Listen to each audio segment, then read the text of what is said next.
وسلام على عباده الذين اصطفى أما بعد فأعوذ بالله من الشيطان الرجيم يا أيها الذين آمنوا صلوا عليه وسلموا تسليما اللهم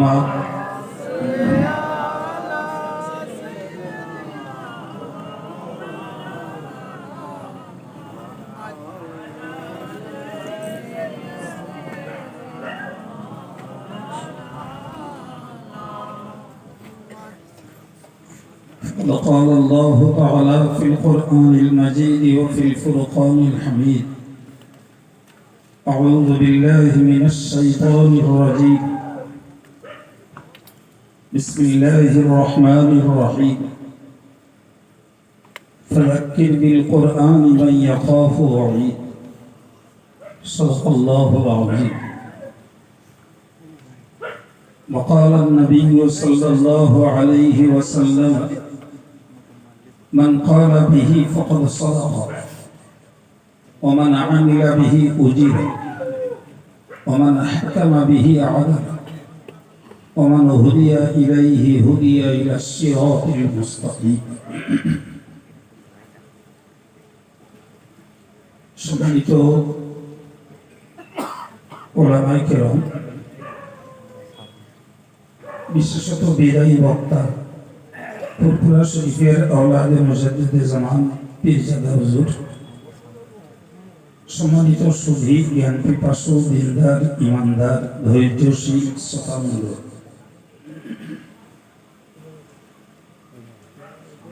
এসার পর থেকে এ পর্যন্ত বিভিন্ন আলোচনার ভিতর দিয়ে আপনাদের সময়টা কাটছিল। আমি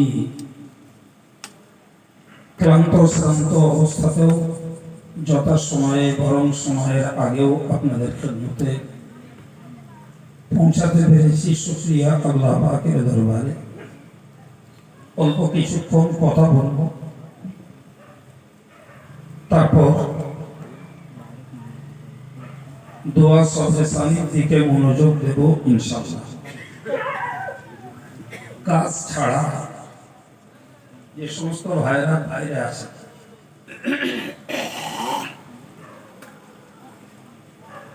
আবার বলছি, কাজ ছাড়া যে সমস্ত ভাইরা বাইরে আছে আমি তাদেরকে আহ্বান করছি,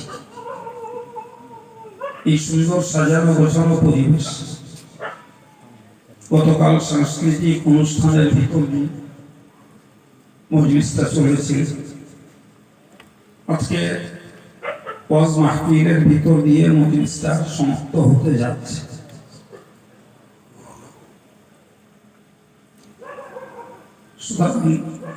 সমাপ্তির পথে যেহেতু সময়টা বাইরে কাটানো বুদ্ধিমানের কাজ হবে না, বরং শেষ সময়ে কিছু মেসেজ যদি নিতে পারি, কোরআনের কিছু বার্তা যদি সংগ্রহ করতে পারি, জীবনের কোন ক্ষণে সেটি আমাদের জন্য কাজে আসবে ইনশাআল্লাহ। দেখুন, কোরআন পৃথিবীর একমাত্র গ্রন্থ মুকুট, যা মানুষকে দিয়েছে পার্থিব জীবনের শান্তির বার্তা, দিয়েছে পরকালের জন্য মুক্তির রাস্তা। সুবহানাল্লাহ। আবার বলছি, কোরআন পার্থিব জীবনের জন্য দিয়েছে শান্তির বার্তা, পরকালের জন্য দিয়েছে মুক্তির রাস্তা। সুতরাং কোরআনের ফলোয়ার্স যারা, কোরআনের অনুসারী যারা, তারা তিলে তিলে অনুভব করেছে কোরআনকে অনুসরণের তৃপ্তি, কোরআনকে অনুসরণের মজা তারা লাভ করতে পেরেছে। কিন্তু কোরআনকে যারা অনুসরণ করেনি তারা এর মজা বুঝিনি। তাই রসগোল্লার গুণাগুণ যতই বর্ণনা করা হোক, এখন রাতের বেলা কেউ যদি রসগোল্লার গুণাগুণ শোনেন আর সকালবেলা নিউজ পেপারে, খবরের কাগজে যদি কোন কোম্পানি তার রসগোল্লার অ্যাড দেয় আর সেখানে একটা বড় করে রসগোল্লার ছবি যদি দিয়ে দেয়, আর কোন বোকা যদি ওই কাগজটাকে জিভ দিয়ে চাটে, সত্যি কি সে রসগোল্লার মজা পায়? ও রাতের বেলা গুনাগুন শুনেছে, ভেবেছে যে রসগোল্লার অ্যাড যখন পেপারে বেরিয়েছে, এটাই চাটলে রসগোল্লার তৃপ্তি বা মজা পাওয়া যাবে। কিন্তু ব্যাপারটা তো তা নয়, ব্যাপারটা তো অন্য। রসগোল্লার তৃপ্তি, তার টেস্ট, তার স্বাদ যদি পেতে হয়, তাহলে মেহনত করে, পয়সা সঞ্চয় করে রসগোল্লা দোকান থেকে কিনে তবে সেটাকে ভোগ করতে হবে, তখনই তার তৃপ্তি, তার স্বাদ, তার মজা পাওয়া যাবে। ঠিক না? কাগজের অ্যাড দেখে যদি ওটাকে যদি কেউ জিভ দিয়ে চষে চাটে, তাতে মজা নেই ভাই। আজকে আমার দেশে ঘরে কিছু মানুষদের অবস্থা হয়েছে এরকম টাইপের। এরা ওই অ্যাড চেটে প্রকৃত টেস্ট পেতে চাইছে, কিন্তু ওতে টেস্ট পাওয়া যাবে না। টেস্ট পেতে হলে সেটাকে খেতে হবে, উপভোগ করতে হবে, তবে তো প্রকৃত মজা মিলবে। তো যাই হোক, আমি বিস্তার করে কথা বলবো না, আর জ্ঞান বুঝ কম, হয়তো বোঝাতেও পারবো না। সংক্ষিপ্ত কোরআনের কিছু মেসেজ আপনাদেরকে দিচ্ছি। শান্তশিষ্ট নীরবে বসে আছে। এবার তার জন্য আহ্বান করেছি, হুজুরের চলে যাওয়ার পরে কমিটির ছেলেরা যারা কাজে জড়িয়ে নেই, তাদেরকেও মজলিসে আসার জন্য একান্তভাবে দাবি রাখছি। তাই আমি বলতেছিলাম আপনাদেরকে যে আমরা যে ধর্মটাকে গ্রহণ করেছি এর নাম ইসলাম। আর ইসলাম ধর্মটাকে যারা গ্রহণ করে এদেরকে বলা হয় মুসলমান। যদিও আমরা কোরআনটাকে সংকীর্ণতার দৃষ্টিতে দেখে বলি যে কোরআন মুসলমানদের ধর্ম গ্রহণ করবে, এটা ভুল কথা ভাই, এটা ঠিক কথা নয়, এটা ঠিক কথা নয়। বলে মনে রাখুন, কোরআন শরীফেই বলা আছে হুদাল লিন-নাস, কোরআন মানব জাতির পথ প্রদর্শক। সুবহানাল্লাহ। সে মানুষ হিন্দু না মুসলিম, সে জৈন না খ্রিস্টান, সে বৌদ্ধ না তেলেগু না তামিলি না আর্য না অনার্য না গুজরাটি না মারাঠি, কোন ধর্মের, কোন রঙের, কোন কোয়ালিটি, সর্বস্তরের মানুষের জন্য কোরআন পথ প্রদর্শক। ভাই, আমাদের দেশে যত কোরআনের জ্ঞান চর্চা হয়, আমার জানা মতে বাংলাদেশ, সৌদি এরা ছাড়া সারা পৃথিবীর অন্যত্র ব্যাপক হারে কোরআনের জ্ঞান চর্চা হয় না। কিন্তু আশ্চর্য হতে হবে, আজকের আফ্রিকাতে, ইউরোপে, আমেরিকাতে বিভিন্ন প্রভিন্সে এই কোরআনের জ্ঞান তারা সোশ্যাল মিডিয়ার মাধ্যমে চর্চা করে হু হু করে মানুষ ইসলাম গ্রহণ করছে। কোরআনের কাছে রয়েছে জাদু, কোরআনের কাছে রয়েছে আকর্ষণ। ফলে কোরআনের ভিতরে যারা একবার ডুব দিয়েছে ভাই, তাদের লাইফ স্টাইল চেঞ্জ হওয়া স্বাভাবিক, খুব স্বাভাবিক। ফলে আমাদেরকে এই কথাটা মাথা থেকে মুছে ফেলতে হবে যে কোরআন মুসলমানের ধর্মগ্রহণ তো কেবল নয়, বরং কোরআন একটা ন্যাচারাল বুক, প্রকৃতির দেওয়া একটি সংবিধান। এর ভিতরে রয়েছে সর্বস্তরের, সর্বধর্মের, সর্বরঙের, সব শ্রেণীর মানুষদের জন্য হেদায়েতের আলো। আপনি শুধু এটাকে ভাবুন, রাসূল যখন মক্কা ভূমিতে কোরআন প্রচার করেছিলেন, মক্কা ভূমিতে কোরআন প্রচার করেছে, তাদের কাছে ফার্স্ট মেসেজ ছিল ইকরা, পড়ো। কি ছিল? জোরে বলেন, পড়ো।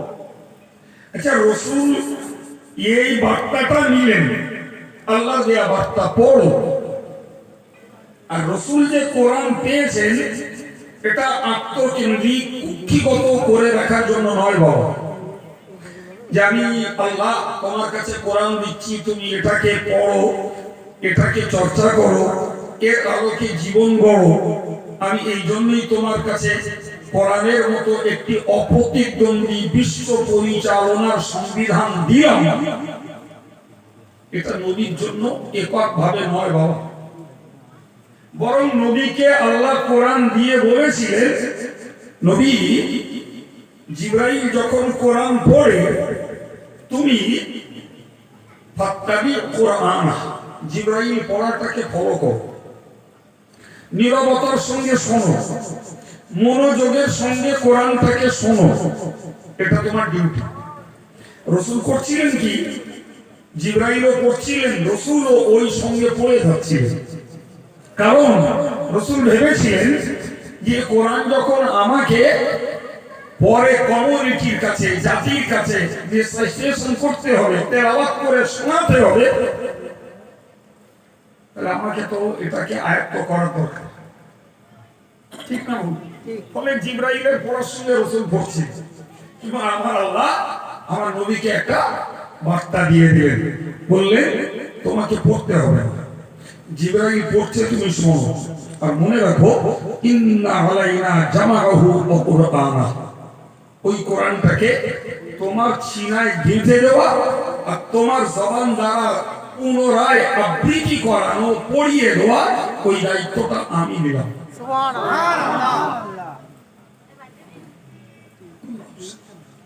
খুব স্পষ্ট কথা, ওই দায়িত্ব আমার, তোমার দায়িত্ব আদরের সঙ্গে, বিনয়ের সঙ্গে তুমি ওটাকে শোনো। ভাই বিশ্বাস করুন, আমাদের দেশের ওদের মজলিস গুলো না, দুঃখজনক ভাবে বলছি, দুঃখজনক ভাবে আমাদের দেশের ওদের মজলিস গুলো গল্পে রূপান্তরিত হয়েছে, কাহিনীতে রূপান্তরিত হয়েছে, নারে তাকবীর আল্লাহু আকবার জিন্দাবাদে পরিবর্তন হয়েছে, শিল্পীদের গজলে বাহবা ছুটছে।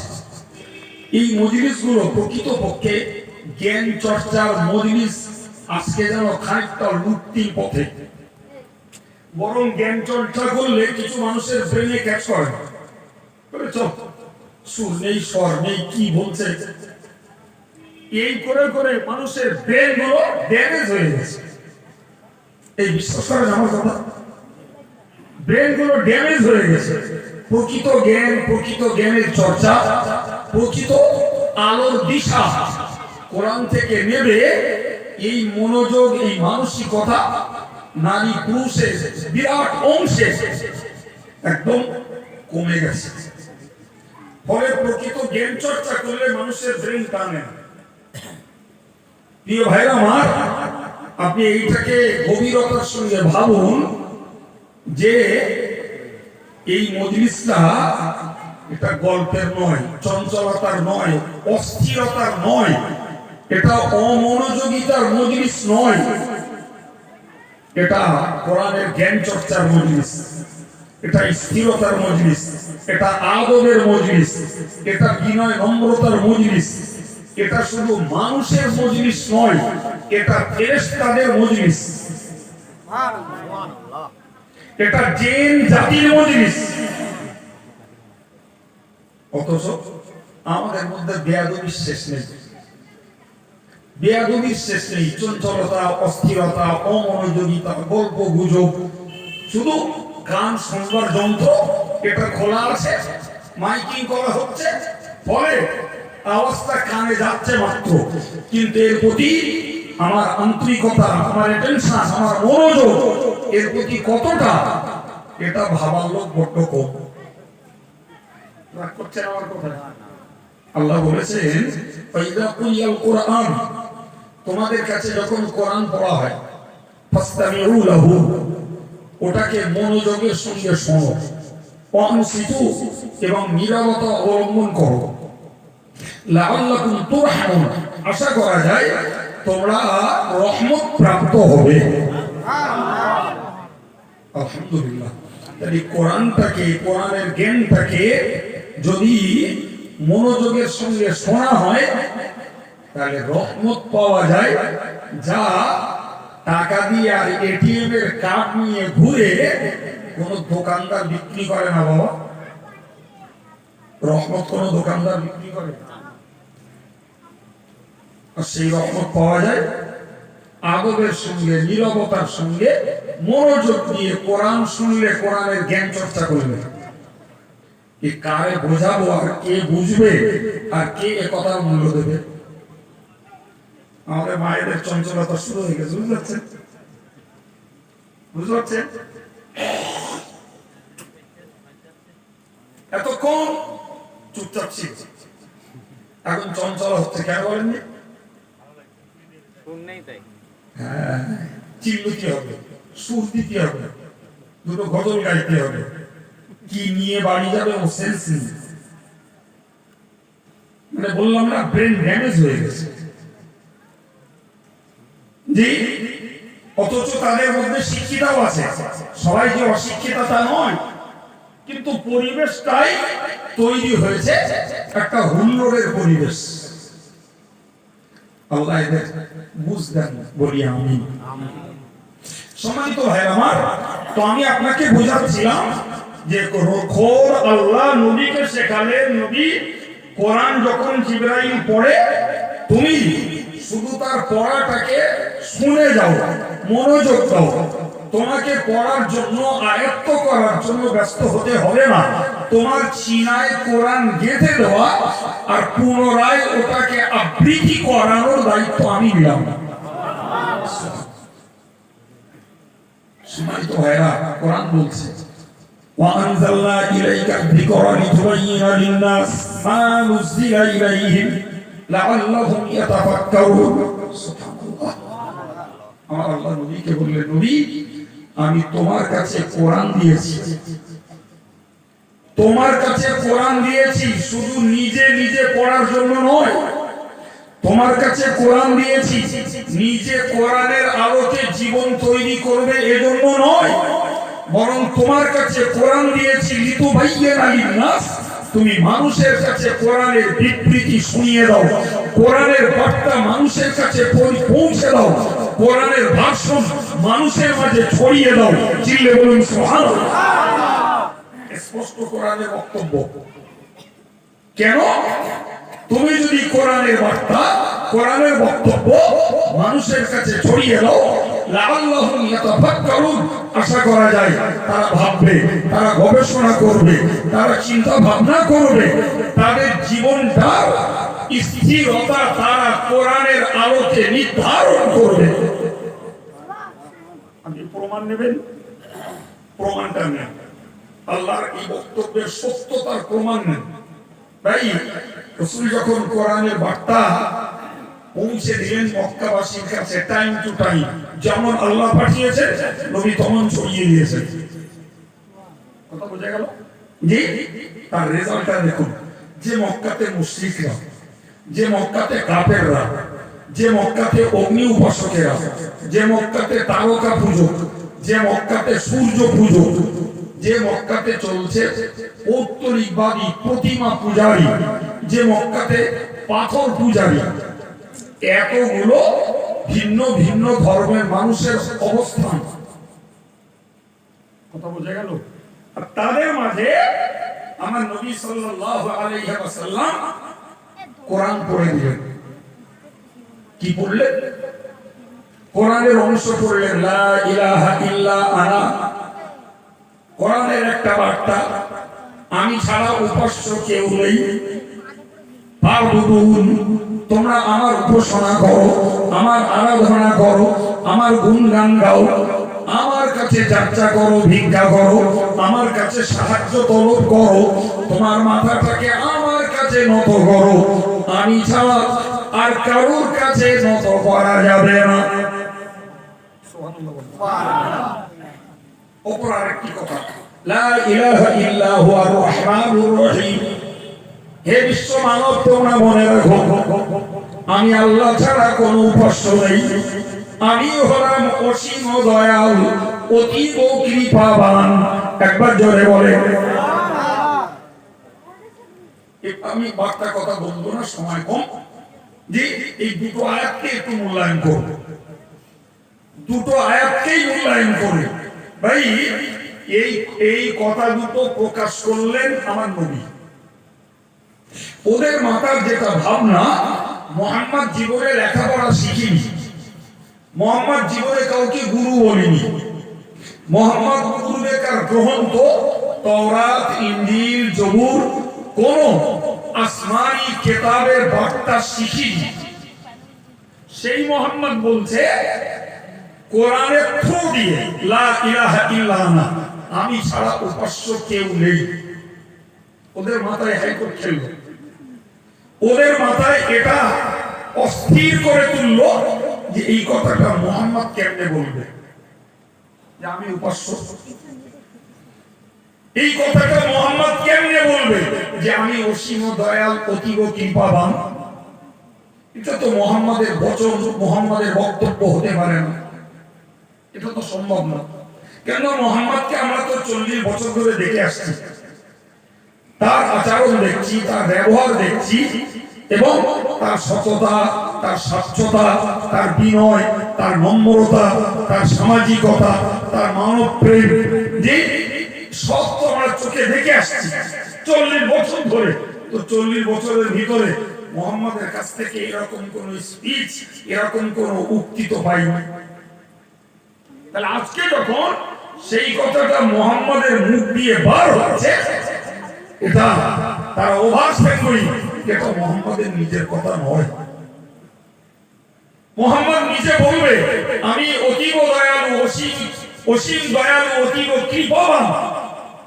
এই সৎসাহস মুহাম্মাদের নয়। মুহাম্মদ বলবে লা ইলাহা ইল্লা আনা, আমি ছাড়া কোনো উপাস্য নেই।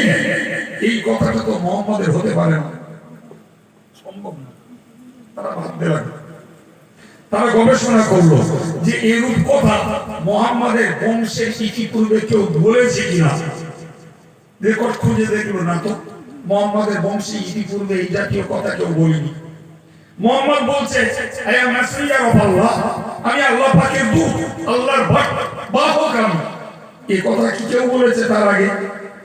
সেই হিরিত মর্যাদা ফিরে পেতে চাইছে মুহাম্মদ। দেখেন ইতিহাস খুলে দেখা গেল ওই ইতিপূর্বে ওই কথা কেউ বলেনি। তাহলে মুহাম্মদ যে বলছে রাসূলুল্লাহ, এই বার্তাটাও আল্লাহর। জি, মুহাম্মাদের মুখ দিয়ে বের হচ্ছে আল্লাহ ছাড়া উপাস্য নেই, এটাও আল্লাহর বার্তা। মুহাম্মাদের মুখ দিয়ে বের হচ্ছে অসীম দয়াল, অতীব কৃপাবান। এই গুণটা, এই গুণবাচক রহমান রহিম নামটা, এটা মুহাম্মাদের নয়, এটা ওই স্রষ্টা। চিল্লা বলেন সুবহানাল্লাহ। এই জন্য আল্লাহ বললেন নবী কোরআন দিয়েছি, কোরআনের বার্তা মানুষের কাছে পৌঁছে দাও। দিলে মানুষ ভাববে, চিন্তা করবে, গবেষণা করবে, এর ভিতরে মগ্ন হবে, এতে ডুববে। বাস্তবে দেখাই গেল তাই।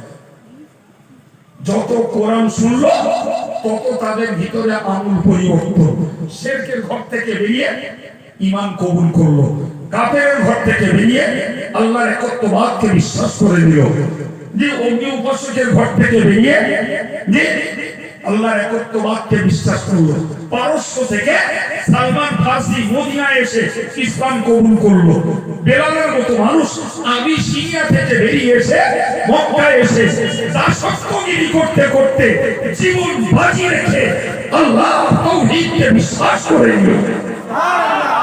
হযরত আবু হুরায়রার মতো মানুষ যিনি ছিলেন, যার নাম ছিল আব্দুস শামস, যার বাংলা মানে সূর্যের পূজারী, ছিলেন মুশরিক, সেই লোকটা হলেন রাসূলুল্লাহর ঘনিষ্ঠ সাহাবী। 1,05,000-এর বেশি নবীর হাদিসকে কোট করে বিশ্বের দরবারে ছড়িয়ে দিলেন।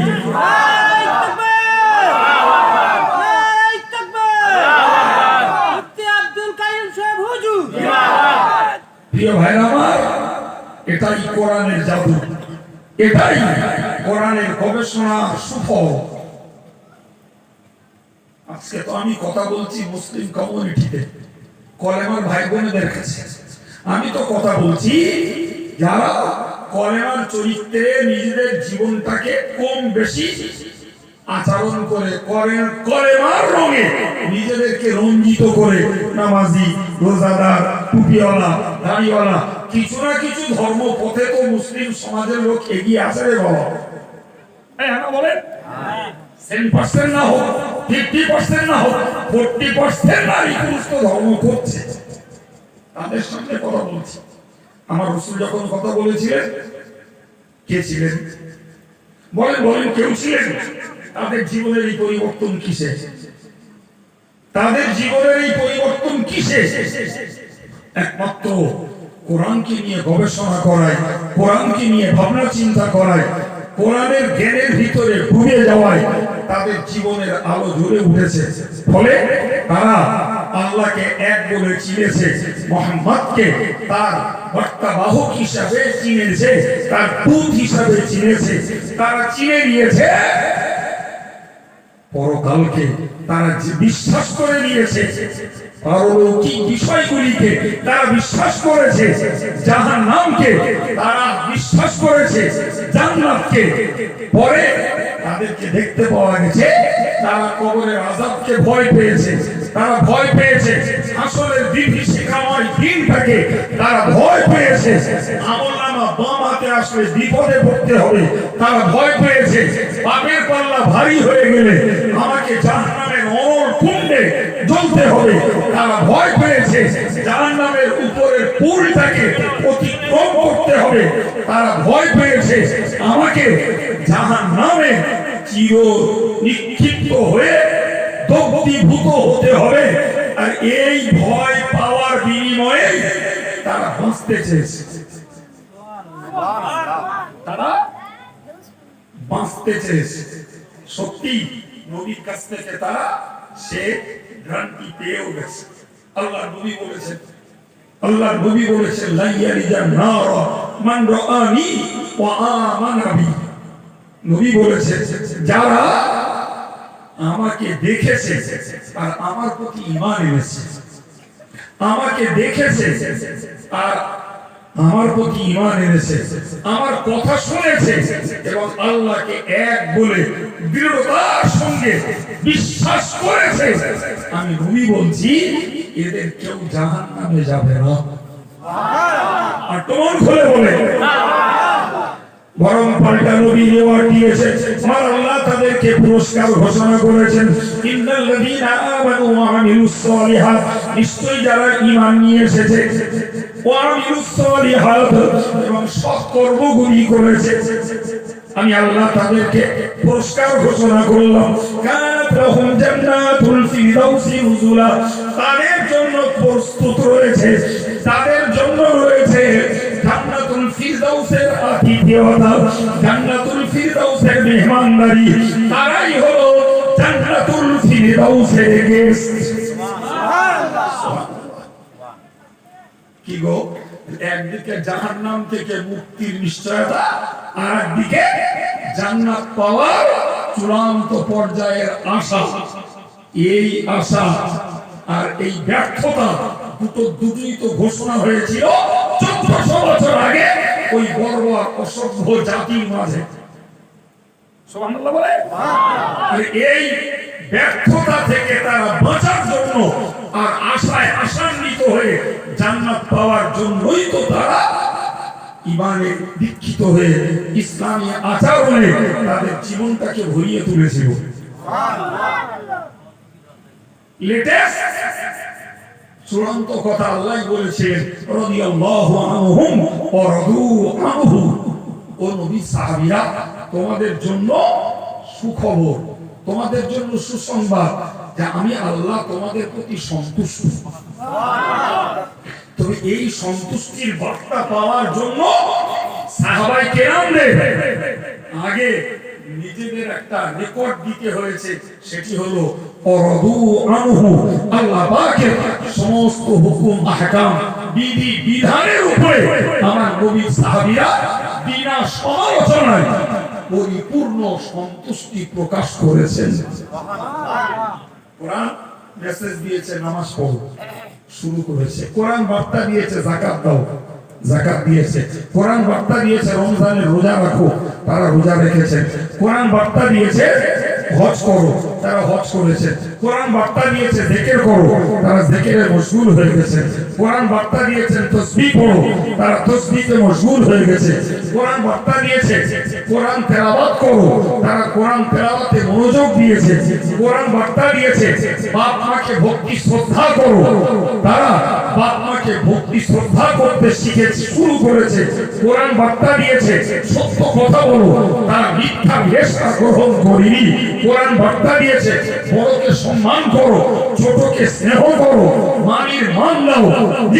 তারা কোরআনের বার্তাকে গ্রহণ করে বাপ মা বড় ছোট যার যা পাওনা সেটাকে যথাযথ বুঝে দিয়ে তারা খোদাই বিধানের কাছে পূর্ণ আত্মসমর্পণ করেছে।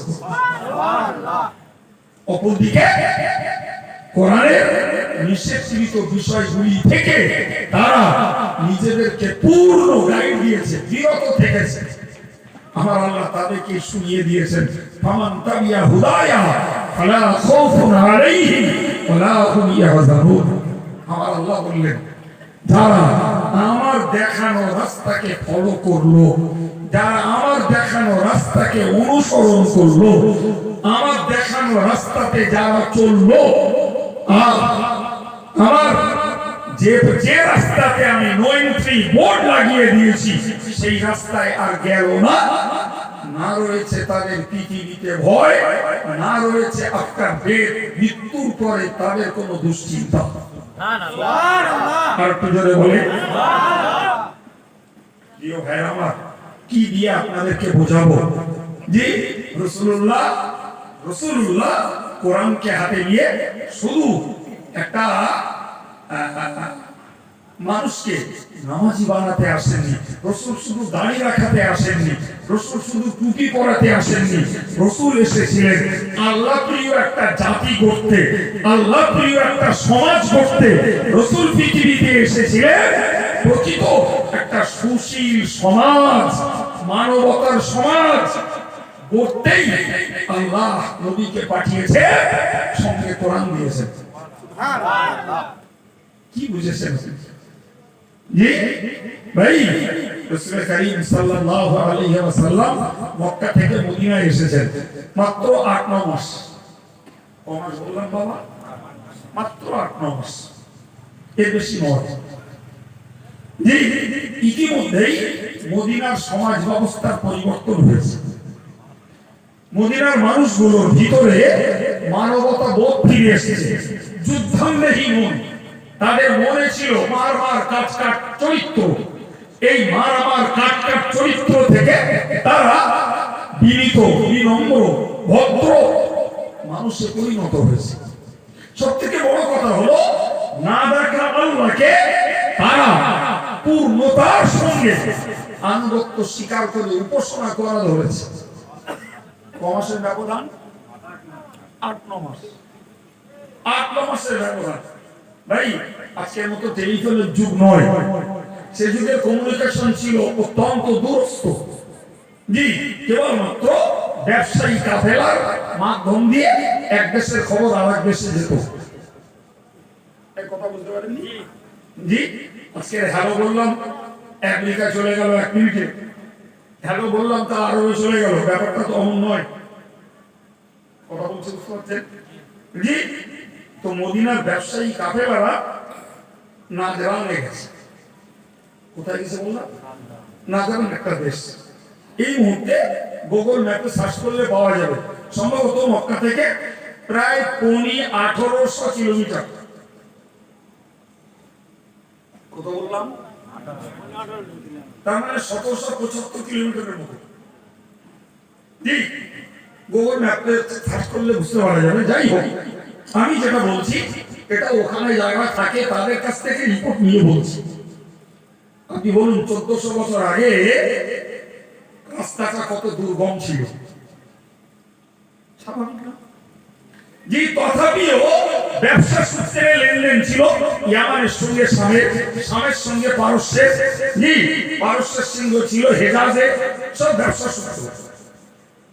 তো এখানকার ব্যবসায়ীরা নাজরানে গেছে, তো এদের কাছ থেকে গল্প শুনেছে যে মদিনাতে এসেছেন মক্কা থেকে এক আগন্তুক ব্যক্তি এবং তিনি এসে মদিনার সামাজিক অবস্থাটার পরিবর্তন ঘটিয়েছে। তো নাজরানটা সম্পূর্ণ খ্রিস্টান অধ্যুষিত দেশ, এক পিস অন্য ধর্মের লোক নাই। এই বার্তাটা শুনলো নাজরানের খ্রিস্টীয় ধর্মের 60 জন পাদ্রী। কারা শুনলো? পাদ্রী। পাদ্রী বলতে কথায় বুঝুন, তারা খ্রিস্টান ধর্মের ইমাম সাহেব, যা বললে আমরা বুঝি। তারা শুনলো, বললো তোমরা তো একটা অবাস্তব কথা বলছো যে মদিনার লোকেরা মারামারি কাটাকাটি যুদ্ধ রক্তপাত ছাড়া কিচ্ছু বোঝে না, আর একটা মানুষ এসে সেই মদিনার অবস্থার পরিবর্তন ঘটিয়ে দিয়েছে বলছো।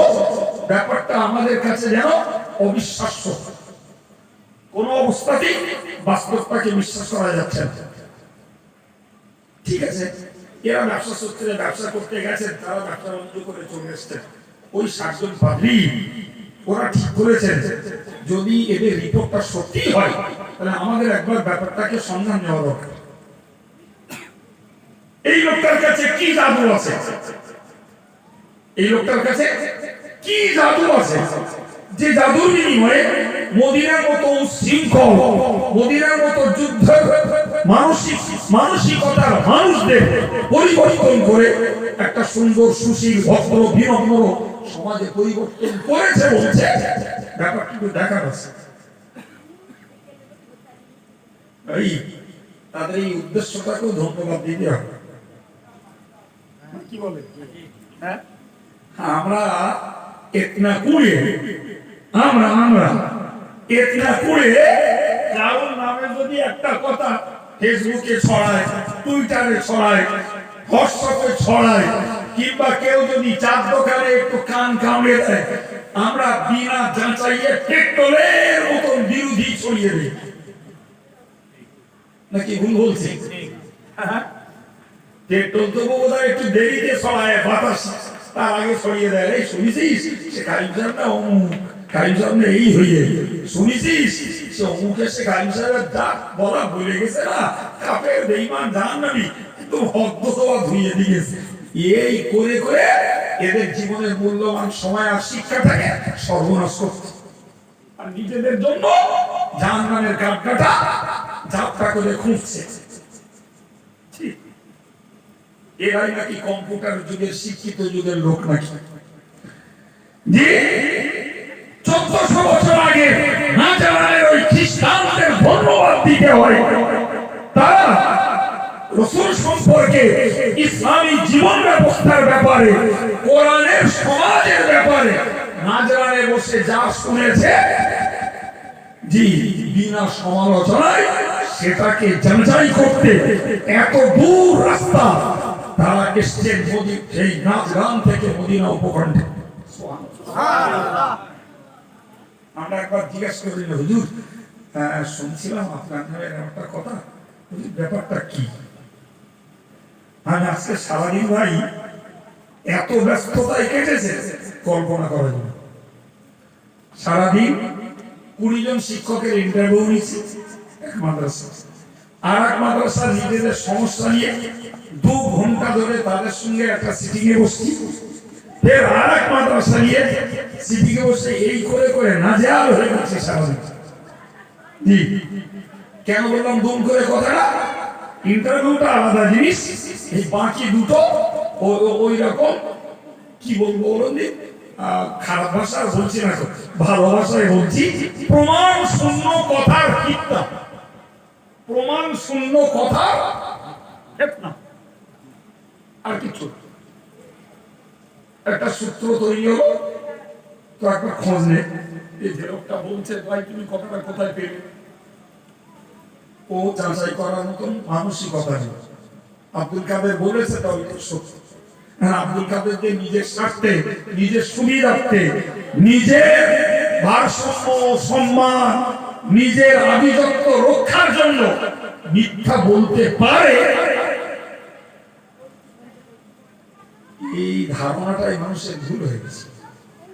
কিছু মূর্খ আছে নাউজুবিল্লাহ, এরা মনে করে কোরআনে তো তেরস পরশ কিছু থাকতে পারে, তেরস পরশ কিছু করে না। ওরা যা বলে কোরআনের থেকেও সত্যি বলে। এই মূর্খগুলোর জন্য আরো সর্বনাশ হচ্ছে। কথা বুঝতে পারেননি? জি, আশ্চর্য ব্যাপার।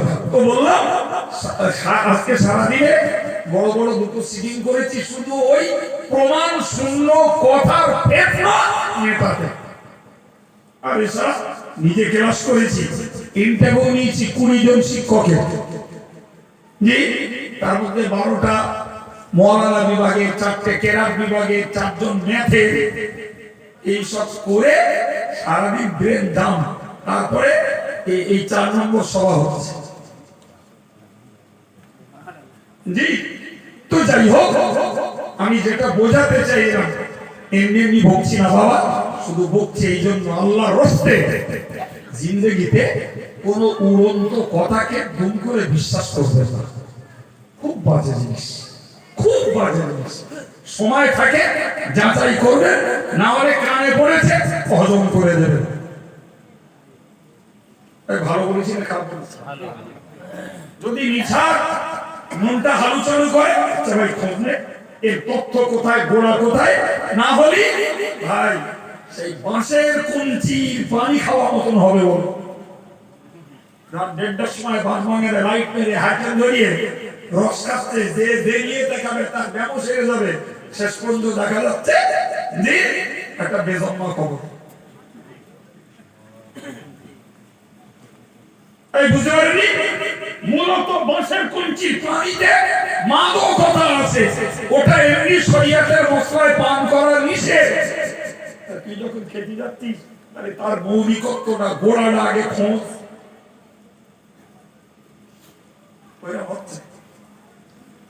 কথা বুঝতে পারলেন কি প্রিয় ভাই আমার? তাই আপনাকে বাই হার্ট রিকোয়েস্ট করছি, অন্তর থেকে অনুরোধ করছি, কোন দূষিত কথা যার আমি শুনুন, যদি ওটাকে প্রচার করতে ইচ্ছা হয় আগে যাচাই করুন। আর যদি মনে করেন আমার যাচাই করার সময় নেই, জাপানে হোকে যা বাবা, কানে এসে হজম করে দেন, আর কিচ্ছু না হোক পাপের হাত থেকে বেঁচে যাবেন। যাই হোক, ফিরে চলুন আমার ঘটনাটা বলার মূল লক্ষ্য। ঘটনা মানে জ্ঞান। নাজরানের খ্রিস্টানরা 60 জন পাদ্রী শুধু নাজরান থেকে মদিনা তৈয়বাতে চলে এসেছে। চলে যখন এসছেন তখন দুপুর, তখন কি বলেছি বাবু, দুপুর। তবে বাজার মানে সেখানেও মদিনায় বাজার ছিল। বাজার মানে কম বেশি বাজারে কিছু লোককে সবসময় পাওয়া যায় না, পাওয়া যায় না। তোমরা মদিনার বাজারে এসে দাঁড়িয়ে ইতস্তত করছেন, কোথায় পাবো সেই লোকটাকে, তার সঙ্গে মেট করব কি, তার সঙ্গে সাক্ষাৎ করব কি, তার সঙ্গে একটু আলোচনায় বসবো, কাকে জিজ্ঞাসা করব, এরকম একটা ইতস্তত বোধ করছে।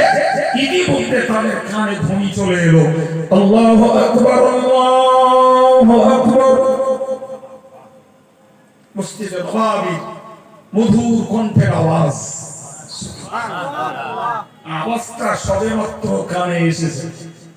তারা সেখানে পেয়েছে, দেখতে পাচ্ছে মদিনার বাজারের ক্রেতা বিক্রেতা পিঁপড়ের শাড়ির মতো। ক্রেতা তার মাল ফেলে রাখছে, বিক্রেতা দোকানে ঝাঁপ বন্ধ করছে না, ক্যাশ বাক্সে তালা মারছে না, পিঁপড়ের শাড়ির মতো একমুখ হয়ে যাচ্ছে। কোথায় যাচ্ছে? মসজিদে নববী। এরা তখনও মসজিদে নববী দেখিনি, শুধু যেতে দেখছে। মুহূর্তের ভিতরে দেখলো মদিনার বাজার শুনশান, একদম খালি।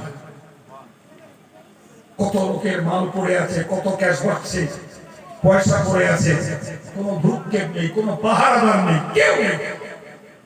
এরা হতবাক, কি দেখছি। এই মানুষগুলো যখন একদিকে চলে গেল, এরা ইতস্তত না করে ওদের পিছু পিছু গেল। এনারা যে পৌঁছাতে না পৌঁছাতে ততক্ষণ পর্যন্ত মসজিদে নববী জোহরের নামাজের জামাত হয়ে গেছে।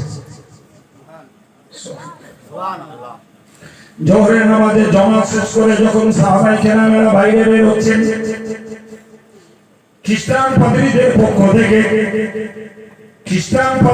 পক্ষ থেকে একজনকে ডেকে জিজ্ঞাসা করলো, আমরা নাজরান থেকে এসেছি, আমরা মুহাম্মদ নামীয় ব্যক্তিটার একটু সাক্ষাৎ পেতে চাই, ওই লোকটার সঙ্গে সাক্ষাৎ করব, কোথায় গিয়ে পাবো তাকে? চটজলদি সাহাবী নবীর কাছে চলে গেলেন। ইয়া রাসূলুল্লাহ, ইয়া হাবিবাল্লাহ, হুজুর, নাজরান থেকে খ্রিস্ট ধর্ম যাজকেরা এসেছেন, তারা আপনার সঙ্গে একটু সাক্ষাৎ করতে চায়। নবী টেনশনে পড়ে গেলেন। টেনশনের কারণ, আরে বাবা, নবীর তো কোনো রাজপ্রাসাদ নেই, নবীর তো কোনো পার্লামেন্ট হাউস নেই।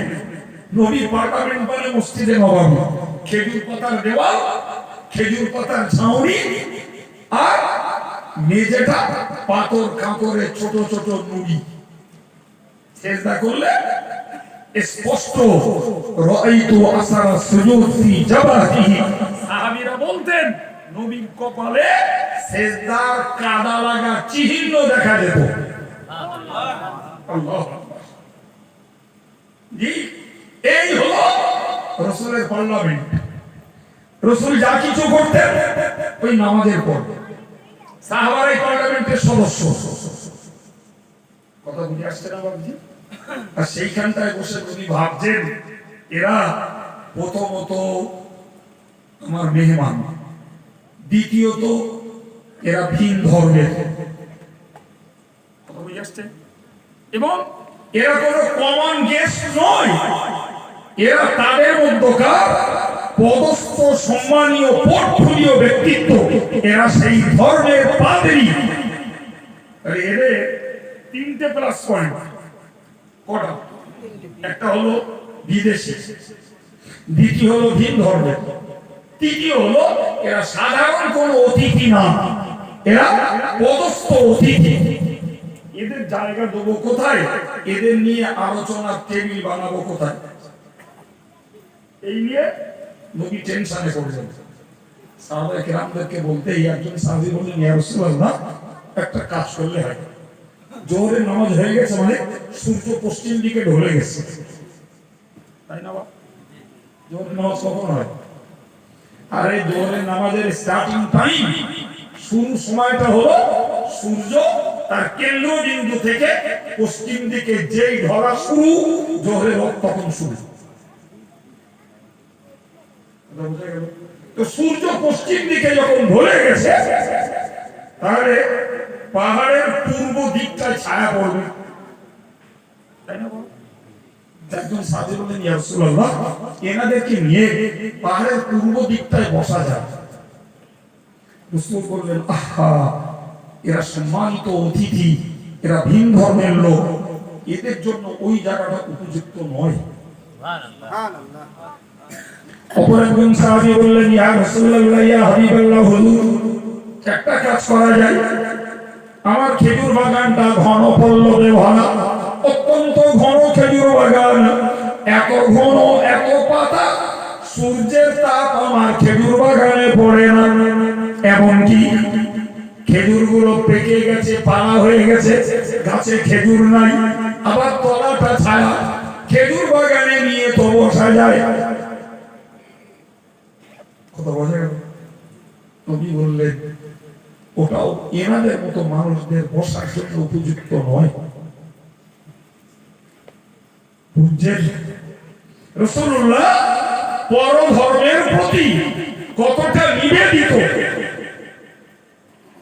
এই কথাগুলো থেকে শিখতে হবে। আমরা তো ভিন ধর্মের, নাউজুবিল্লাহ,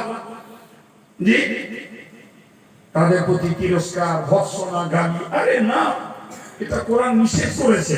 তুমি পরধর্মকে গালি দিও না, তুমি পরের দেব দেবীকে গালি দিও না, তুমি পরকে সমালোচনা করো না। ও তোমার সমালোচনা করবে। ও তুমি না বুঝে তুমি পরকে গালি দেবে, তারা না বুঝে তোমার রবকে গালি দেবে। ঠিক, এসব কোরআনের নিষেধ। জি, রাসূল করিম সাল্লাল্লাহু আলাইহি ওয়াসাল্লাম পরধর্মের প্রতি কতটা সহিষ্ণু, কতটা নিবেদিত, ভাবতে অবাক লাগবে। এমনকি একটা কথা বলে ফেলছি, একদিন রাসূলুল্লাহ মসজিদে নববীর কাছে সাহাবায়ে কেরামদের সহ বসে আছেন। ইন্দিনের টাইমে একটা ডেড বডি, একটা লাশ যাচ্ছে। রাসূলুল্লাহ উঠে দাঁড়ালেন। রাসূল কি করলেন? কি বলিস বল? উঠে দাঁড়ালেন। লাশটা চলে যাওয়ার পরে একজন সাহাবী বললেন, হুজুর আপনি দাঁড়ালেন যে, ওটা একটা ইহুদি লাশ। কার লাশ? ইহুদি। নবী বললেন, আওয়াল আইসাত নাফসুন, তুমি ইন্ডিকেট করছো ওটা ইহুদি লাশ, ও কি মানুষ না? সুবহানাল্লাহ, সুবহানাল্লাহ। সাহাবারা হতবাক হয়ে গেলেন। প্রিয় নবী বললেন, আমি তার মূল সত্যকে স্যালুট করেছি, আমি তার ধর্মকে স্যালুট করি। ভাই আমার জাতি যদি জাতীয় কথাগুলো শিখতো আর বুঝতো, তাহলে দুমদাম উড়ন্ত খবরে সাম্প্রদায়িক দাঙ্গা বাজিয়ে বসতো না। জি, আমরা বলতে গেলি বলে এরা বিজেপির দালাল। বাস্তবে ঘটেছে, বাস্তবে ঘটেছে। আপনি আমিও শুনেছি, মাতিন সাহেবও শুনেছে, তাও অন্য কোথাও না, বেড়া যাবে। জাতিকে ধৈর্য ধরতে বলে উপহার দিয়েছি ওই, আর আমাদের কথা না নিয়ে আজও জেল খাটতেছে। খাটো, কি করবো?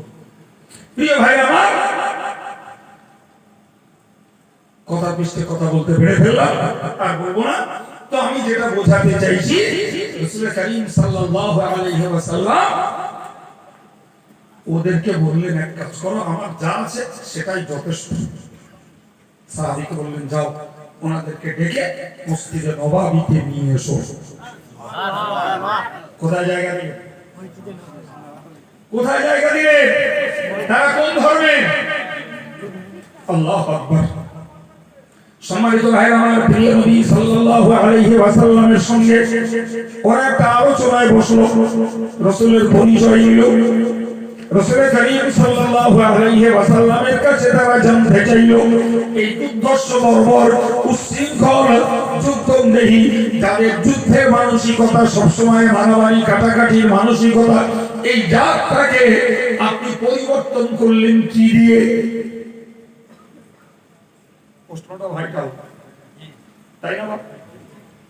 তারা তো দেখছে মুহাম্মাদের এই হাল, এই তো হাল, অস্ত্র নেই, সেনা নেই, কোন প্রতিরক্ষামূলক কোন ব্যবস্থা মুহাম্মাদের নেই। সুবহানাল্লাহ, কিচ্ছু নেই। তাই এই লোকটা এই বর্বর, অসভ্য, অশিক্ষিত, উচ্ছৃঙ্খল সমাজটাকে পরিবর্তন ঘটালেন কি দিয়ে? নবী তাদেরকে একটা কথা বলেছিলেন যে, আমি একটি অবলম্বনে এই যাত্রার পরিবর্তন ঘটিয়েছি, সে ঘটেছে, সেটা হলো এদের দিলে, এদের কলিজায় আল্লাহর ভয় ঢুকিয়েছে। আর কি ছিল বলুন? কলিজায় যদি আল্লাহর ভয় ঢোকে, রাতের অন্ধকারেও এশার নামাজটা পড়ে শোয়া যায়। কলিজায় যদি আল্লাহর ভয় না ঢোকে, তাহলে বউটাকে বলা যায় স্বরূপনগর ছিলাম, ওখান থেকে পড়ে এসছি, আর স্বরূপনগর আমাদের বলা যায় বাড়ি থেকে পড়বেন। কথা বুঝতে পারেননি? কলিজায় যদি আল্লাহর ভয় ঢোকে, অন্ধের কাছে সঠিক ওজনে মাল বিক্রি করা যায়। কলিজায় খোদার ভয় ঢুকলে অন্ধকে সচল টাকা দেওয়া যায়। আর যদি কলিজায় খোদার ভয় না ঢোকে, চোখলারে জাল নোট দিয়ে কেটে পড়ে। এই কথা বলছেন না? কলিজায় যদি খোদার ভয় ঢোকে মালিককে লাগে না, মালিকের পাহারাদারি ছাড়াই বিনা ফাঁকিতে কাজ করা যায়। জি, আর কলিজায় যদি আল্লাহর ভয় না ঢোকে মসজিদে যে ঝগড়া বানিয়ে বাড়ি আসা যায়। কথা বুঝে আসছে বাবজি? ভাইরা আমার, আমি আপনাকে বোঝাতে চাইছি রাসূল করিম সাল্লাল্লাহু আলাইহি ওয়াসাল্লাম তাদের কাছে ইসলামের দাওয়াত দিলেন। দেবেন না দেবেন না? ওটা ওই জন্যই তো নবী তাদের কাছে ঈমানের দাওয়াত দিলেন। কিন্তু খ্রিস্টান ভাইরা তারা তাদের দায়িত্ববোধ বললেন, দেখুন আমরা একলা নই, আমাদের সমর্থক সদস্য অনুসারী প্রচুর, সুতরাং আমরা যদি আপনার দাওয়াতকে অ্যাকসেপ্ট করে ধর্ম পরিবর্তন ঘটাই তাহলে আমরা আমাদের স্বজাতির কাছে কৈফিয়ত দিতে পারবো না। তাদের যুক্তি আছে কথা, তবে তারা বললেন আপনার দাওয়াতকে আমরা বয়ে নাজরান পর্যন্ত নিয়ে যাব। এই পরবর্তীকালে আমরা ইতিহাসকে, ইসলামের ইতিহাসকে চর্চা করে দেখেছি, ওই নাজরানের লোকেদের হাদিসের কিতাবে বর্ণিত আছে। তার মানে প্রমাণ হয়েছে যে নাজরানে রাসূলুল্লাহর ঈমানের দাওয়াত পৌঁছে গেছে এবং তারা ইসলাম কবুল করেছে। তবে তারা নবীর দরবারে বসে নবীর বক্তব্যকে, নবীর স্পিচকে, নবীর হাদিসকে কোট করে তারা বর্ণনাও করেছে।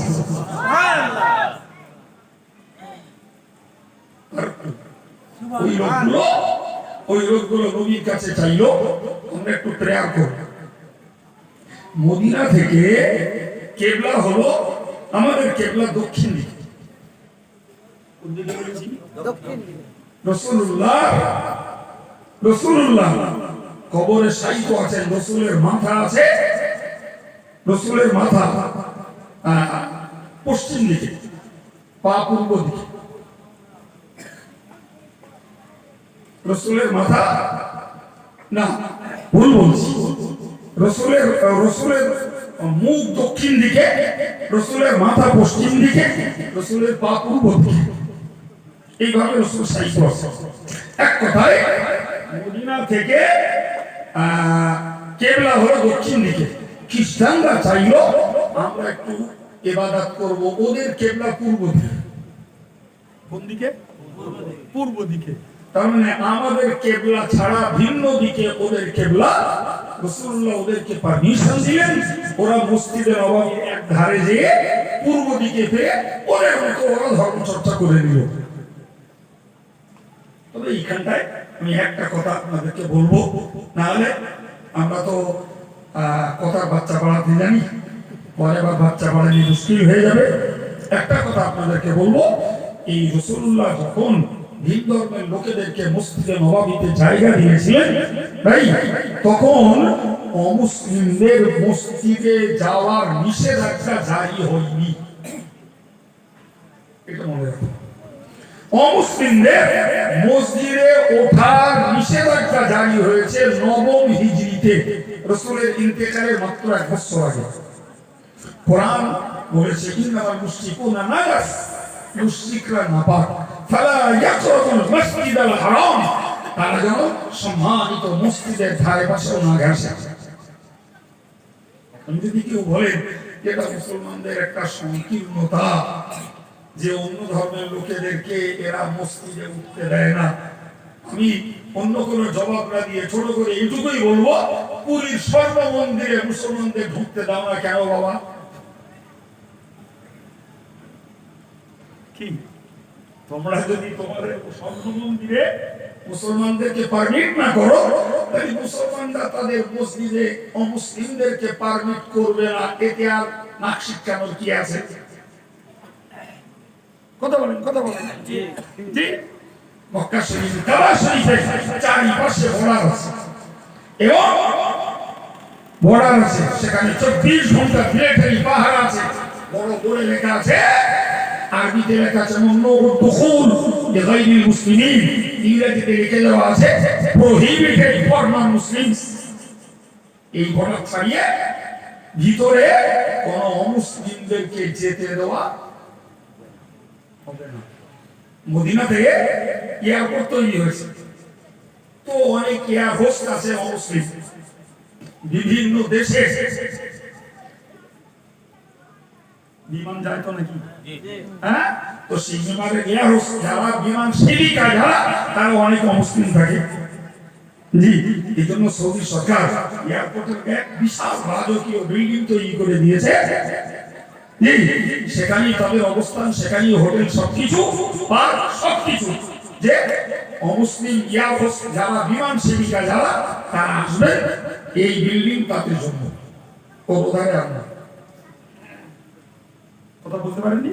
জি, তোমাদেরকে মসজিদে নববী কিংবা বাইতুল্লাহ শরীফে যেতে দেওয়া হবে না, মানে তোমাদের প্রতি দুর্ব্যবহার, তোমাদের প্রতি আচরণ, তোমাদের সেবার ঘাটতি ত্রুটি তা রাখবো না।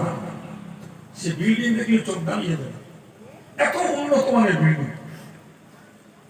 ওদের কাছে জিজ্ঞেস করলাম, বললো একটা নন মুসলিমদের জন্য যারা বিমান সেবিকা হিসাবে আসে, এটা তাদের হোটেল এবং তাদের নাইট ডে যাপনের, রাত দিন কাটানোর সময় পাক্কা।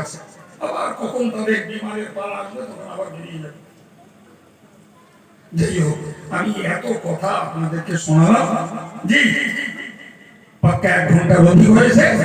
যে কথাগুলো আপনাদেরকে শুনিয়েছি বাবু, আমার শোনার মূল সার্থকতা হলো এটাই যে আমরা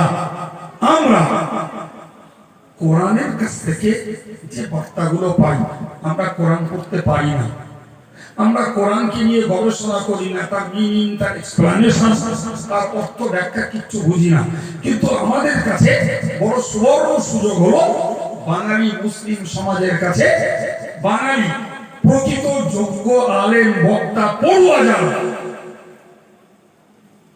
সবাই না, সবাই কি না, যারা বক্তা আলেম পড়ুয়া ভাই, এদের কাছ থেকে আমরা কোরআনের বার্তাগুলো আলহামদুলিল্লাহ সহজে পেয়ে যাই। সুবহানাল্লাহ বলেন, ঠিক না বলবো? আমরা নামাজ পড়ি, দাঁড়িয়ে রাখি, চুপি করি, ভদ্র হই, সভ্য হই, বিনয় হই, পরিচ্ছন্ন হই, যাই হই ভাই, এগুলো সব পেয়েছি বাঙালি যোগ্য আলেম বক্তাদের কাছ থেকে। বার্তাগুলো বলো কোন আলেমের নিজস্ব পকেটের নয়, এগুলো সব কোরআনের ভান্ডারের। সুবহানাল্লাহ, এটাই আমাদের জন্য প্লাস পয়েন্ট। বিশ্বাস করুন, এই পশ্চিম বাংলাতে এমন মুসলমান গ্রাম আছে, জেলা আছে, যারা ইসলামের হর্ষই বোঝে না, কোরআনের ক বোঝে না। চিন্তা করতে পারবেন না তারা কতটা পিছিয়ে, ভাবতে পারা যাবে না। সে তুলনায় বলতে পারা যায় জি 24 পরগনা, 24 পরগনা ধর্মের একটা উর্বর জায়গা। শিক্ষায়, সংস্কৃতিতে, সভ্যতায়, ভদ্রতায়, ইসলামী আচারে অনেক উর্বর জায়গা। যদিও দুঃখের সঙ্গে বলতে হয় আজও 50 থেকে 60% মানুষ এখনো পূর্ণতার সঙ্গে ধর্ম করে না। তবে অন্তত নাস্তিকটা একেবারে প্রকাশ্য নেই। যদি কেউ প্রকাশ্য নাস্তিক মতবাদ গ্রহণ করে আর চালায় ভাই, আর কিছু না হোক ইসলাম ধর্ম অবলম্বী যারা, তারা অন্তত ওকে বিদ্যুতের মতন ঘৃণা করে ওর থেকে দূরে দাঁড়ায়। কি ঠিক না? ফলে কারোর যদি ভিতরে ভিতরে নাস্তিক মানসিকতা থাকে, সে এই ধার্মিকদের চাপে বলে প্রকাশ্য হাইলাইট হতে চায় না, যা আছে ভিতরে আছে। জি, আমি আর বলছি না বাবু, এতক্ষণ বলবো আমার নিয়ত ছিল না, কিন্তু আপনাদের চাতক পাখির মতন তাকিয়ে থাকা আগ্রহে একটু খিদা মিটাতে কোরআন থেকে কিছু কথা আপনাদেরকে বলেছি। আল্লাহ আমাদের বুঝ দেন। যারা আমলের উপরে রয়েছে মজবুতির সঙ্গে আমলের কুড়িকে ধরুন, যারা আমলের উপরে নেই তাদেরকে অনুরোধ করছি, দেখুন আমি যতক্ষণ ভূপৃষ্ঠে দুনিয়াতে আছি বাবা, আমার রাজনীতির নেতা, মেম্বার, প্রধান, MLA, MP, doctor, master, barrister, minister এবং নিজের বয়ফ্রেন্ড, গার্লফ্রেন্ড কত কেউ আছে, তার হিসেব নেই। কিন্তু বাবা মরে মাটির নিচে যাবা, তোমার কেউ নাই, তোমার কেউ নাই, তোমার কর্মটাই তখন তোমার সঙ্গী। সুতরাং কম্পিউটারের যুগে, স্যাটেলাইটের যুগে আমি শিক্ষিত যুব সমাজকে বলবো, অন্তত পক্ষে একাকী কবর জীবনে নিজের নেক আমলটাকে সঙ্গী বানিয়ে তুমি চলার চেষ্টা করো, তবে তুমি বুদ্ধিমান। তুমি লেখাপড়া শেখো, চাকরি করো, তুমি ব্যবসা করো, তুমি চাষবাস করো, তুমি হস্তশিল্পের কোনো কাজ করো, যাই করো করো বাবা, নিজের কবরের একলা থাকতে হবে, ওইটার ভাবনা ভেবে দুনিয়ার জীবনটা চালালে তবে তুমি বুদ্ধিমান। আর যদি মনে করো না এটাই চলছে, চিরকাল এগতি সমানে চলবে, নিশ্চিত তুমি শিক্ষিতের নামে মূর্খ তৈরি হয়েছে। কারণ গতি সমান গেছে, তোমার পরিবর্তন আসছে, কেন তুমি ভুল সিদ্ধান্ত নিচ্ছ? তুমি তোমার লাইফটাকে চালাও, তবে ধর্মটাকে বাদ দিয়ে নয়। মায়েদেরকেও বলবো, কোন পরিবারের গৃহিণী, কোন ঘরের কন্যা, শিক্ষার পরিমাণ কত, রূপ সৌন্দর্য কত, এসব কিছুতে অহমিকায় ডুবলে চলবে না। মনে রাখতে হবে, মরে কবরে যাবে, স্বামী তোমার নয়, ছেলে তোমার নয়, মেয়ে তোমার নয়, দেওর ভাসুর বাপ মা কেউ তোমার নয়। তুমি কি কর্ম করে যাচ্ছ, কবরে তোমার পরিচিতি, সেটাই বড় মাধ্যম। আল্লাহ বোঝার তৌফিক দান করুন। আমিন। সম্মানিত ভাই আমার, একদম উঠেছি 8 মিনিট সময় অন্য কিছু নষ্ট না করে কিছু জ্ঞান চর্চা আল্লাহ করিয়েছেন, করেছি, একদম স্যাটেলাইট আর এগোবো না। কত কয়েক বছর এরা আমাকে দিয়ে একটু খেদমত নেয়, এই মাহফিলটা আগামী বছর চলার জন্য তাবারুকের একটা আস্থা এই মজলিস থেকে তৈরি হয়। কেউ চাল ডাল দেন, কেউ টাকা পয়সা দেন, নির্দোষের জন্য দাবি করছি বাবু, কে পারেন একটু বলেন। 2000 টাকা দেবেন, 25 কিলো চাল দেবেন, 1 বস্তা আলু দেবেন, 5 কিলো ডাল দেবেন। কে কিভাবে পারেন সহযোগিতা করতে, একটু আল্লাহ বুঝতে বিসমিল্লাহ বলে শুরু করুন। শুরু করলে আশা করা যায় সহযোগী সংখ্যা বাড়বে। একটু বলুন, বলুন বলুন।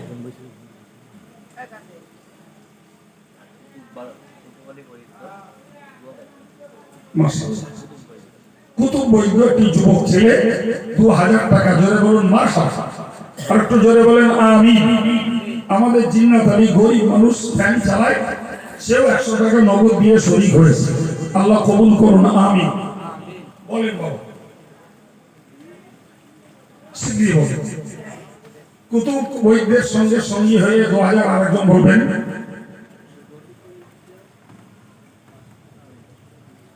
রফিকুল ইসলাম 500 টাকা, আল্লাহ কবুল করুন, বলুন আমিন। আরেকটু জোরে বলেন আল্লাহুম্মা আমিন। রাফাত বৈদ্য 3000 টাকা, জোরে বলুন মারহাবা। আরেকটু জোরে বলেন আল্লাহুম্মা আমিন। নারে তাকবীর। মহান ইসলামী জলসা, ইসারে সওয়াব মাহফিল, সিলসিলায়ে মুজাদ্দিদে জামান, অল ইন্ডিয়া সুন্নাতুল জামাত, নারে তাকবীর।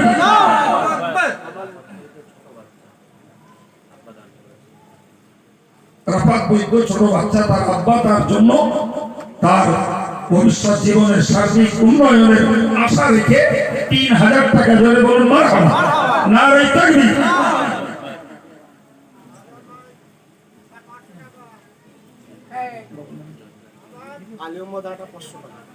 আলী আহমদ আটা 500 টাকা। এই সাবির বৈদ্য দাদা দাদি এবং ফুম্মার উদ্দেশ্য করে 1000 টাকা, বলুন মারহাবা।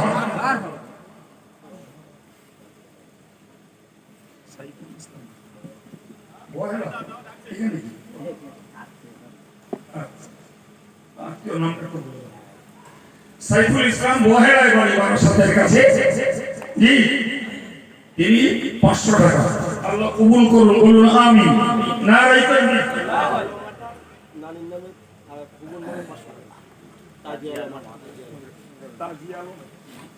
কাজী আলম মাঠা, তিনি নানির নামে আর কুম্বার নামে 500 টাকা।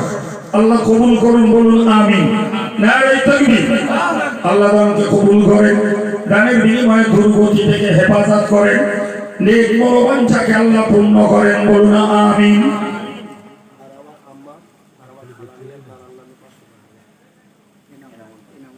এনামুল বৈদ্য তার আম্মা আর খালা মিলে নানার নামে, মানে 2 কন্যা, আব্বার নামে 500 করে 1000 টাকা। জোরে বলুন মারহাবা। আচ্ছা, ইনামুল তার নিজের ছেলের নামে, যার নাম রিফাত বৈদ্য, 500 টাকা। জোরে বলুন মারহাবা। আর একটু জোরে বলেন আল্লাহুম্মা আমিন। নারায়ে তাকবীর। নাসির মন্ডল তার আব্বার জন্য 500 টাকা।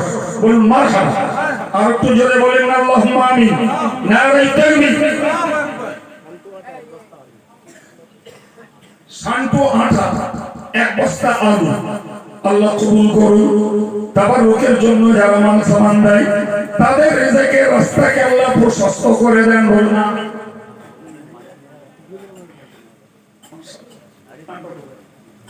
একজন মহিলা আগামী বছর তাবারুকের জন্য 1500 টাকা।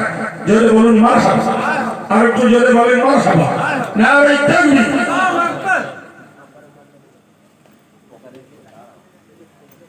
বলেন বাবা, ছেলেরা আছে, নাম জেনে নেবে।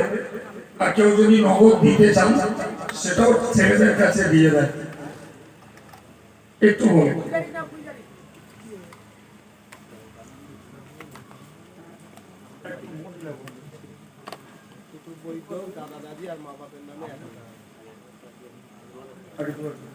কুতুব বৈদ্য দাদা দাদি এবং আব্বা মার নামে 1000 টাকা। আগে 2000 বলেছে, ফের 1000, তার মানে কুতুব বৈদ্য 3000। জোরে বলুন মারহাবা। নারায়ে তাকবীর। বল কাজল বৈদ্য আদা রসুন পেঁয়াজ ঝাল লাগবে সব। কাজল বৈদ্য আদা রসুন আর পেঁয়াজ 3টে দেবে। বলুন মারহাবা। নারায়ে তাকবীর।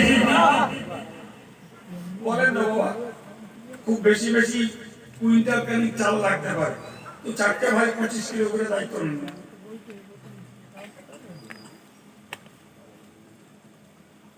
ওদের হাফেজ আব্দুল কাদের দাদা দাদির নামে 1000 টাকা। বলুন মারহাবা।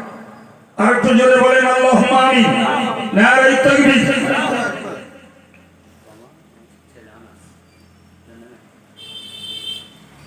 আব্বা মা আর ছেলের নাম আনাস, এদের উদ্দেশ্য করে 1000 টাকা। বলুন মারহাবা। নারায়ে তাকবীর। বলেন বাবা। হাবিবুল্লাহ বৈদ্য হলুদ আর ঝাল ঝাল লাগবে সব। হাবিবুল্লাহ বৈদ্য হলুদ আর ঝাল যেটা লাগবে তাবারুকের জন্য সেটা দেবে। বলুন মারহাবা। নারায়ে তাকবীর।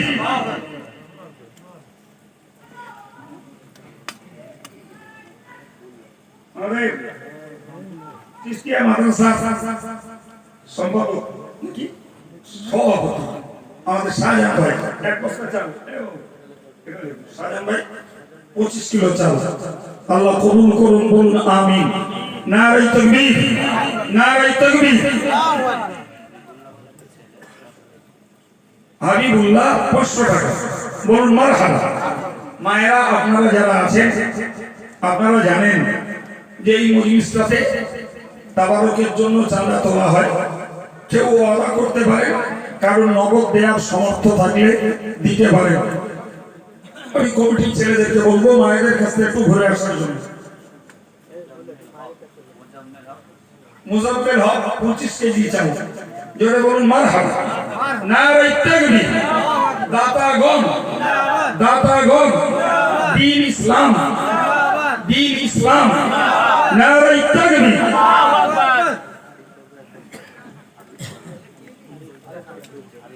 আরে বৈদ্য 1 বস্তা চাল। জোরে বলুন মারহাবা। নারায়ে তাকবীর।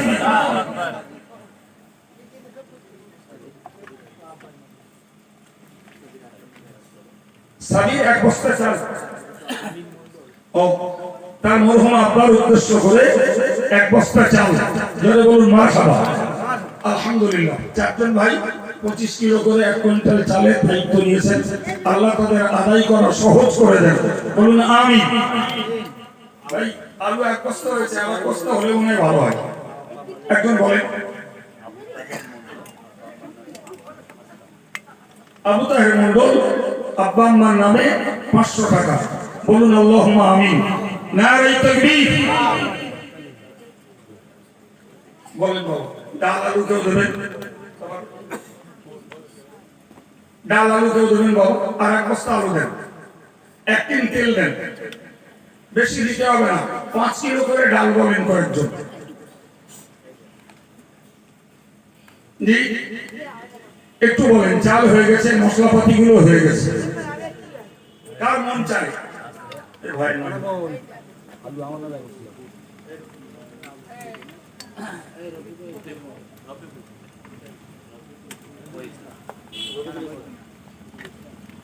রফিকুল ভাই 5 কিলো ডাল, তাই তো? 5 কিলো ডাল আল্লাহ কবুল করুন, বলুন আমিন। আর একটু জোরে বলেন আমিন। রমজান আঠা 1 বস্তা আলু, জোরে বলেন মারহাবা। আর একটু জোরে বলেন আল্লাহুম্মা আমিন। মাশাআল্লাহ, আপনাদের শত স্পষ্ট প্রতিশ্রুতি আল্লাহ কবুল করেন, বলুন আমিন। বলেন বাবা। হাবিবুল্লাহ ঝাল হলুদ দিয়েছে, ফের 3 কিলো ডাল দেবে, জোরে বলেন মারহাবা।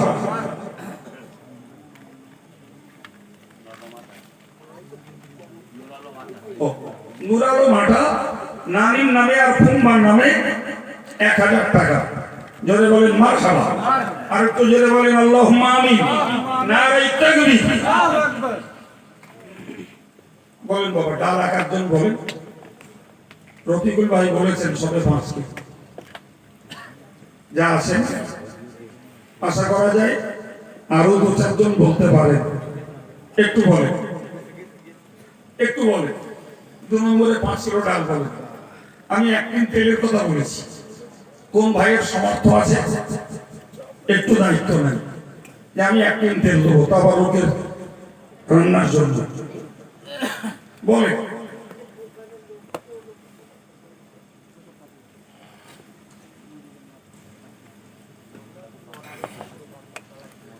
মনিরুল আটা 5 কেজি সরিষার তেল, জোরে বলেন আল্লাহুম্মা আমিন। নারে তাকবীর।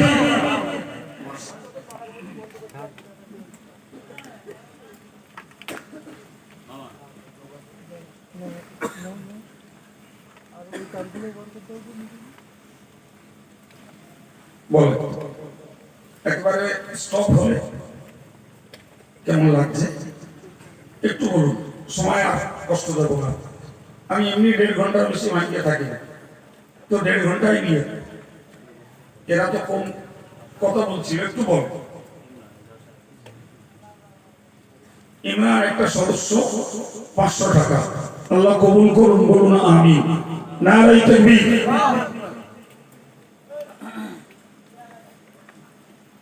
ওই বাবু 1 টিনের জায়গায় 5 কিলো তেল একজন ভাই বলেছেন, তো ঠিক আছে সেভাবেই কভার পূর্ণ।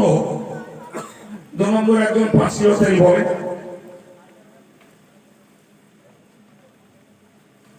কেউ আছে? মায়েদের কাছে কারা গেছিলেন?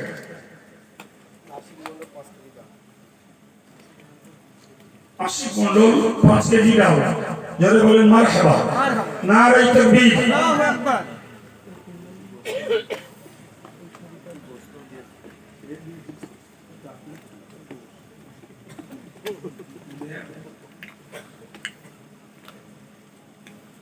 আগে নিরামিষটা হোক, তারপর আমিষ পরে খাস। বলেন বাবু 10 কিলো ডাল হয়েছে, ডাল তো এখনো কিছু লাগবে, কিছু লাগবে। পারলে একটু বলুন।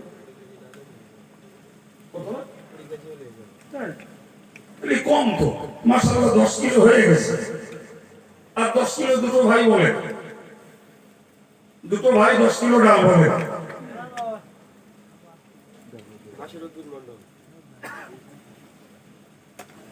নাসিরউদ্দিন ভাই আগে একটা খিচুড়ি দিয়েছেন, ফের আবার 5 কিলো ডাল দেবেন। জোরে বলেন মারহাবা। না নাই তাকবীর। আর 5 কিলো বলেন।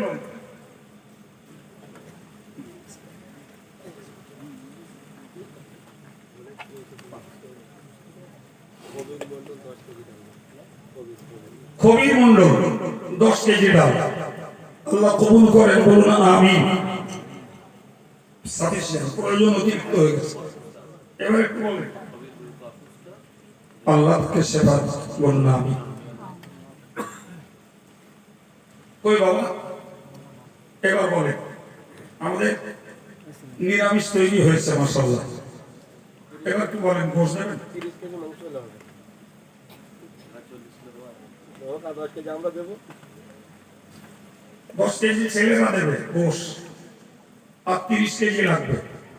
40 কেজি মেনু, 30 কেজি গোশ লাগবে। বলেন এই রুচিশীল খাবার সব মেহমানরা খাবে, কারণ মন চাইছে যে আপনি একটু শরীর হন, সবাইকে একটু গোশ খাওয়াবেন। আমরা তো নিজেরা বাড়ি খাই, এই মজলিসের মেহমান যারা তারা সবাই খাবে। কে পারেন 2 কিলো 5 কিলো, যিনি যেমন পারেন একটু বলেন, একটু বলেন।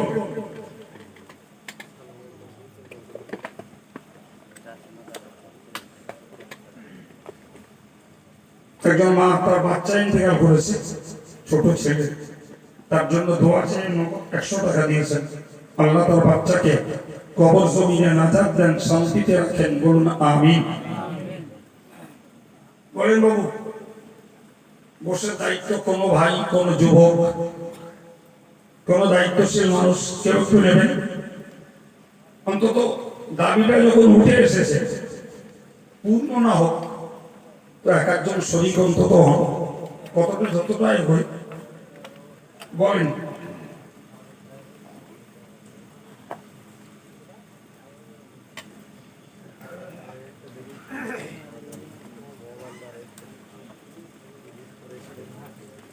কারো মনে হয়নি বাবা?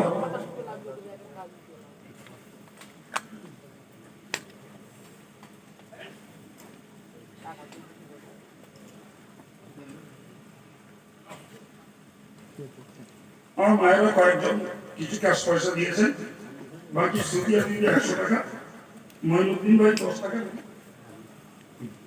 সোহানা 50 টাকা, জান্নাতুল 20 টাকা, মুসলিমা 50 টাকা, আবুল স্ত্রী 100 টাকা, বাবুর স্ত্রী 20 টাকা, আর সাজ্জাদ আলীর স্ত্রী 200 টাকা, আরিফের স্ত্রী 10 টাকা। আল্লাহ যেমন পরাগত তেমন সাজ্জান বৈদ্য 5 কেজি গোশ, বলুন না মাস। আর একটু জোরে বলেন আল্লাহুম্মা আমিন। যারা দাতাদের মুর্দাদের জন্য দান করছেন, এই দানকে আল্লাহ তাদের জন্য সদকায়ে জারিয়া হিসেবে কবুল করেন, বলুন আমিন। নারে তাকবীর।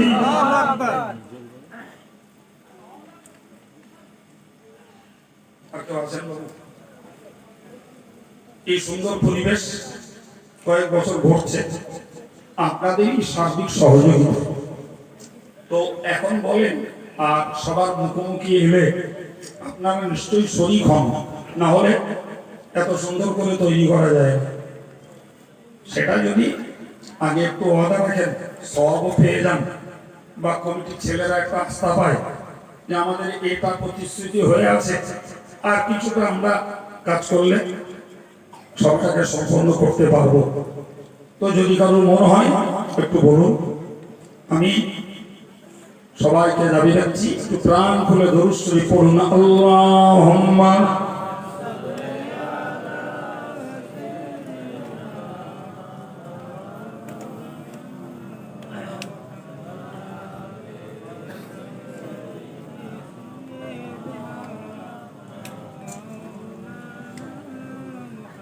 কোথায় আছো গো আর গরবি হাবিবি নবী পয়গম্বর, তোমা বিহনে এহেন জগত দিবসে হইল অন্ধকার আল্লাহুম্মা সাল্লি আলা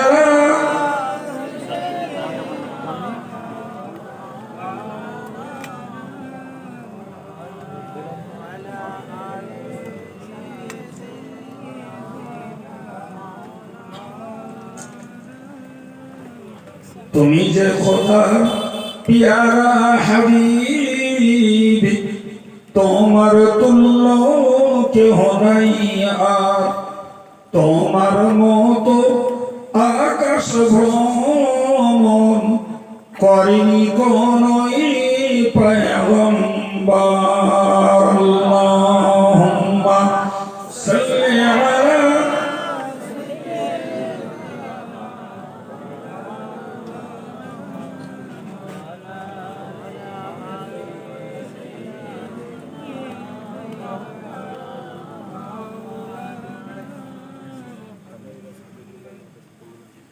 দাদা দাদির নামে নাম প্রকাশ না করে নগদ 500 টাকা আল্লাহ কবুল করুন বলুন আমিন একটু মন করে বলেন আল্লাহুম্মা আমিন সাকিব বিল্লাহ মা 100 টাকা আল্লাহ মঞ্জুর করেন বলুন আমিন সংকেত হয় আসুন প্রিয় নবীর প্রতি সালাম ইয়া নবী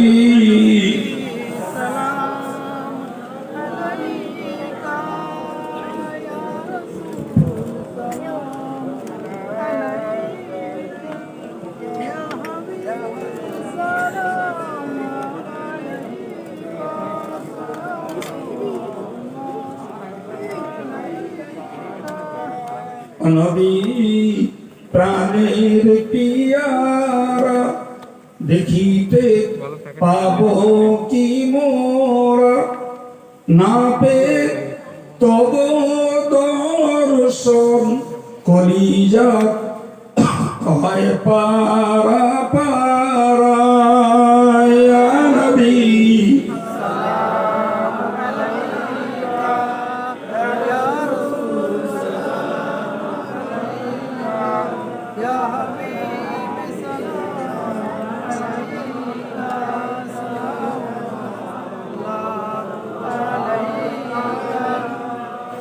তিনি যে নূরের রবি নিখিলের ধ্যানের ছবি তিনি না এলে দুনিয়ায় আধারে ডুবি তো সবই ইয়া নবী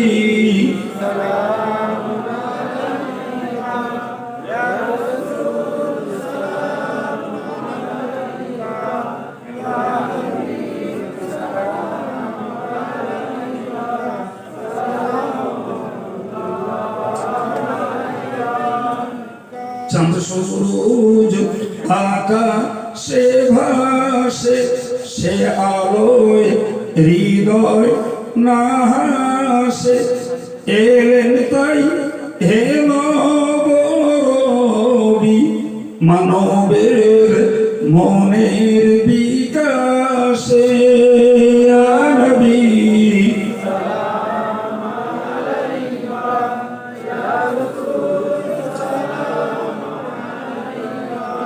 Ya Habibi salam alayka salam Ya Rabbi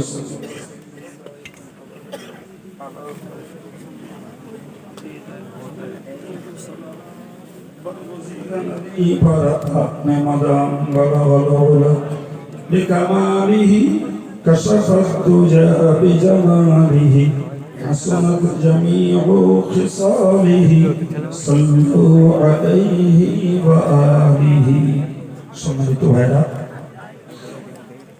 এখনই দোয়া হবে তার আগে আমার প্রথম একটি বার্তা আপনাদের বুকের উপরে চলছে চিশতিয়া মাদ্রাসাতুল বানা আমি গতবারও বলেছিলাম এবারও বলছি এই প্রতিষ্ঠানটার দিকে আপনারা সার্বিক সুনজর দেবেন পয়সা দিয়ে শ্রম দিয়ে হোস্টেল চলে মাল সামান দিয়ে প্রতিষ্ঠানটাকে আপন করে দেখার চেষ্টা করুন এটা আমার একান্ত অনুরোধ যেমন ভাইদের কাছে তেমন মায়েদের কাছে সঙ্গে বলবো আমাদের সংগঠনের বৃহত্তম ইসলামী উচ্চশিক্ষা প্রতিষ্ঠান জামিয়া রহমানিয়া আগামী 1 ফাল্গুন তার বাৎসরিক ইসলামে সওয়াব সবাইকে দাওয়াত দিচ্ছি, যাবে।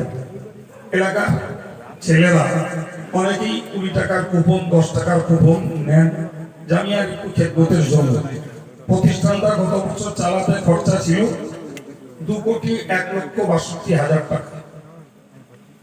বলে ফেললাম তো 3 সেকেন্ড, কিন্তু এই টাকা আরবের নয়, আফ্রিকার নয়, আমেরিকার নয়, এ টাকা আমার দেশস্থ ইসলাম দরদি, সিলসিলা দরদি, শিক্ষা দরদি মানুষদের কষ্টপার্জিত দান। তাই খেটে খাওয়া মানুষ, শিক্ষিত বুদ্ধিজীবী, চাকরিজীবী, ইমানদার মুসলমান যারা, তাদের সবার কাছে আমার একান্ত দাবি, এই প্রতিষ্ঠানটার প্রতি আপনাদের কষ্টপার্জিত অর্থের কিছু খেদমত একটু রাখবেন। ছেলেরা যারা আছেন এখানকার হোক আর পাশের হোক, পারলে আমার গাড়িতে 10 কোটি টাকার বিল কুপন আছে, পারলে এক একটা নিয়ে রাখুন। এখনো 25 দিন সময় ইসলাম সওয়াব আসতে, 25 পাতার বই, 10 কোটি টাকা মেয়েরাও অনেকে দিয়ে দেয়, পারলে একটু খেদমত রাখবেন। একদিকে দাওয়াত দিয়েছি, অপরদিকে একটু হালকা খিদমতের দাবি রেখেছি, পারলে যিনি যেভাবে পারেন একটু সহযোগিতা করবেন। দোয়ার শেষে সকলকে তাবারকের দাওয়াত। দুরূদ শরীফ। আল্লাহুম্মা